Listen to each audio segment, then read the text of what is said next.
Hello, hello, and welcome. Welcome to 5 tips to improve your double tonguing on the oboe. Some oboe players think that their tongue is just too slow, that they're unable to articulate quickly on the oboe, and that's simply not true. You can improve your articulation. You can make it faster. And one of the ways to do that is to explore double tonguing, which is what I'm going to talk about today. My name is Erin Brophy. I am the principal oboe player of the Saskatoon Symphony and a sessional lecturer at the University of Saskatchewan. Thank you for joining me today. I'm doing these live presentations because of how I got started on the oboe and my beginning journey on the instrument. I'm from a remote part of Canada, a very beautiful place, but a place that when I started playing the oboe, I did not have access to good information. I did not have access to functioning reeds or a functioning oboe. And for that reason, I really struggled to improve. And there were many points in my journey where I almost gave up. If you fast forward now 25 years, I feel very grateful that I make my living playing the oboe. And I'm very grateful that I get to witness other people's oboe journeys.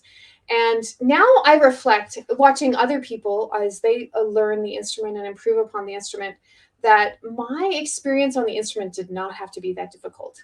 It did not have to be that frustrating. With access to good information, it makes such a difference. With access to a community of like-minded oboe players, it makes such a difference in terms of the speed at which you're able to improve on the instrument and your enjoyment of the process. So that's why I'm doing these live presentations, is so that you don't have to struggle the way that I did. It's also the reason why I created a program called the Oboe Path. The Oboe Path is a group online program that has broken down the steps necessary to play the oboe with joy and ease. The group online program uses a group masterclass so that an oboist joins a community of like-minded oboe players, all looking to improve.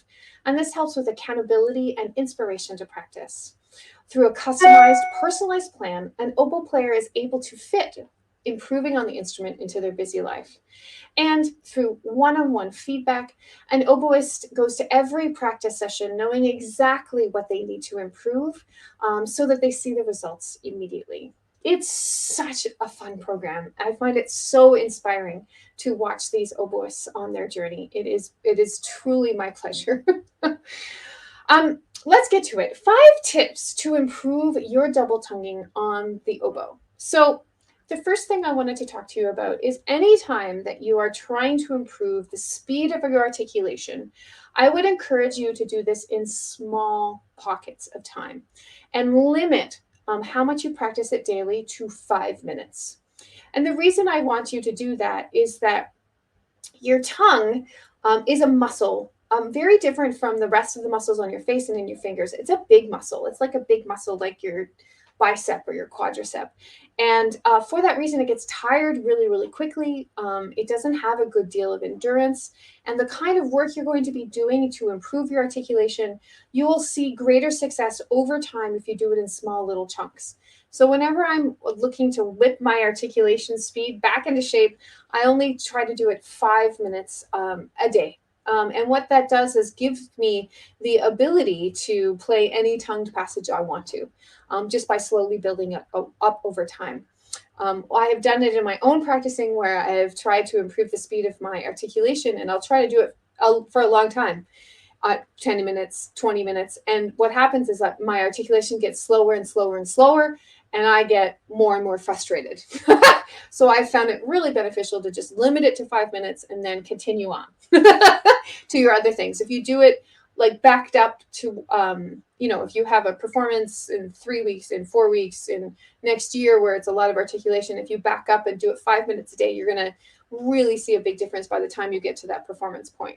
If this is the first time that you are trying to learn double tonguing or increase the speed of your tongue, then limiting it to 5 minutes, you're really going to see a lot more benefits long term. I promise. Don't practice speed articulation for many hours a day. It is very frustrating, believe you me. The second thing I wanted to talk to you about is the syllable that I use when I double tongue, and I have found that this has had the greatest impact on my speed of tonguing.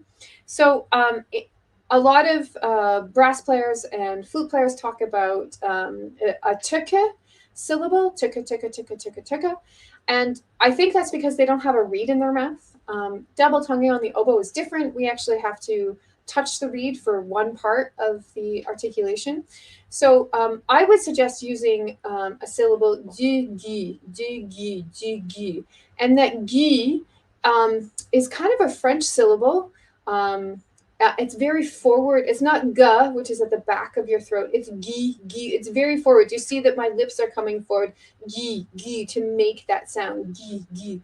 So thinking of that gi, gi, gi, gi, gi, gi, gi, gi keeps it quite forward in your mouth, and that helps with the speed of that gi syllable. So I would suggest using that as you're practicing. If you're getting started with double tonguing, what I would suggest doing is working on the gi, gi syllable and really getting some strength there, because you've been playing a duh, duh, duh, duh, duh syllable for a long time, and your good needs some time to gi, gi needs to some time to gain some strength. So what I might suggest is doing a short exercise. I'm going to do a half hold D, and I'm going to go do, do, do, do, do, and then I'm going to go gi, gi, gi, gi, gi. And I want to, my aim is that I want the syllables to sound the same.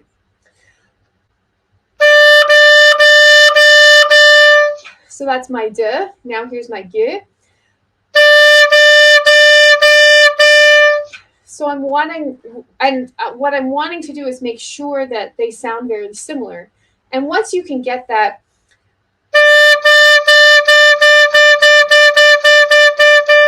then it is time to add the diggy, diggy, diggy, diggy. And that building up of the gi syllable is going to make it possible so that you can't hear the difference between the d and the g. One thing that I have found very beneficial for working with double tonguing is to compare my double tonguing to my single tonguing. So that, because my single tonguing is quite clean because I'm touching the reed, and I want my double tonguing to be that clean. So what I often do is compare my single tonguing to my double tonguing. So I'm going to play a G major scale. That's with single tonguing. Now I'm going to do the same thing with double tonguing. And the idea being that you can't really hear a difference between the two. Now, at a slower tempo, you can. And the reason is that double tonguing, for me at least, I know there are some people that double tongue much slower than I do. And that probably has to do with physiology, and they have solved that problem the best way they know how, and kudos. I'm going to tell you what I do, and if that helps you, great. I start double tonguing probably about 1/16 to the 16th note in quarter notes. That's where I switch over to my double tonguing, and then I'm able to get my articulation to be much faster beyond that. And so there's this point in my single tonguing where the single tonguing doesn't work very well, but then I can switch to double tonguing.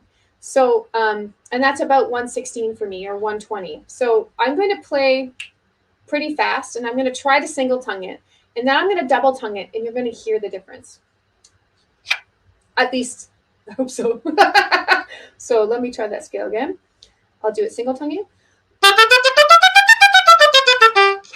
And now I'm going to do it double tonguing. So I feel so much more of an ease in my playing when I double tongue it. My hope is that they sound the same. I'm going to listen back to this recording and make sure that that's the case.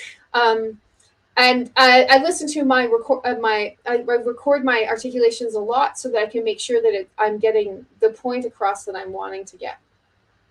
I hope that that amount of information about their double tonguing is the beginning of this journey for you, or refining already what your double tonguing is doing. There's so much more to unpack about double tonguing and articulation and expression, and how articulation works with expression. And Today was just a snapshot. I would love to unpack this further for you. If you're interested, I have a seminar coming up. We will have an entire day dedicated just to articulation. It's a 6-day experience. There will be a replay available. It's entirely free. All you have to do is register. We're going to go over things like how to make your reed work for you, the fundamentals of playing with ease on your instrument, articulation, a whole day on articulation, why your music making matters and is important, looking at how to bring more joy and ease to your oboe playing. So many subjects we will unpack over those 6 days. So I invite you to come. The link to register is below this video, and let's all become the oboe players that everyone wants to play with. Play the oboe with joy and ease. See you next time.